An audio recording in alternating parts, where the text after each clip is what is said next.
Tonight, Chicago decides. We are 1 week from Election Day, and the two candidates for mayor faced off in a debate right here on CBS 2. I'm Erica Sargent. As you saw there, Erica is one of the moderators tonight. I'm Joe Donlin, along with CBS 2 political investigator Dana Kozlov. We're going to start with Dana tonight. The two candidates definitely covered a lot of ground in a spirited debate and tried their best to separate themselves. Yeah, and Joe and Erica, now is the time to do it, considering that the election, of course, is in just 1 week.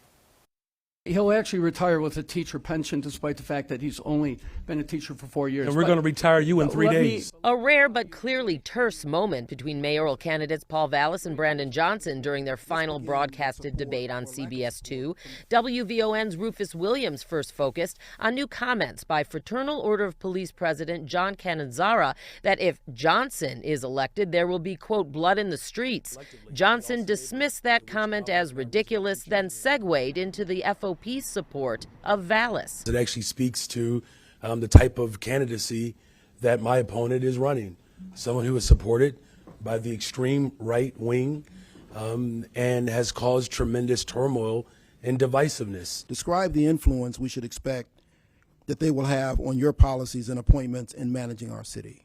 Well, first of all, none. And let me point out that I've never taken any money from the Fraternal Order of Police. And unlike my opponent, who's still on the payroll for the Chicago Teachers Union. And about Johnson's ties to the CTU. How can taxpayers be comfortable that you will negotiate in their best interest and not with loyalty to the Chicago Teachers Union? I'll have the fiduciary responsibility to make sure that I'm protecting the interest of all taxpayers. Policing also took center stage for a big chunk of the debate. Erica Sargent pushed Brandon Johnson on comments he made during a 2020 forum focused on fighting for a police-free future, in which he applauded organizers' goal of moving away from state-sponsored policing. Do you acknowledge making the statements that I just read by quote, yes or no? What I've acknowledged is the fact that there are people who are incredibly frustrated. Mr. Johnson, if I could get you back to the question, it's solely yes or no. Do you acknowledge making those statements? Look, you've yes or no? already quoted. What I'm saying is, though, so you acknowledge making those statements?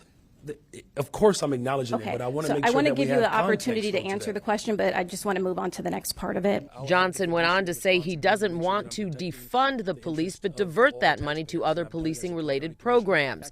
Vallas was then asked how, realistically, he could increase Chicago police officer ranks by more than 1,000 in a short period of time, as he's claimed he'll do. It sounds like you have committed to what could be upwards of 500. There's still a major gap between what you want to accomplish and those that you believe to be committed. I'm suggesting, and I've said this time again, that you can immediately restore hundreds of officers. You can also slow the exodus of officers. We also asked both candidates about our extensive reporting on the systemic problems in the city's water department. People being overbilled, sometimes tens of thousands of dollars. Vallas said the city needs to provide amnesty across the board and new water department leadership.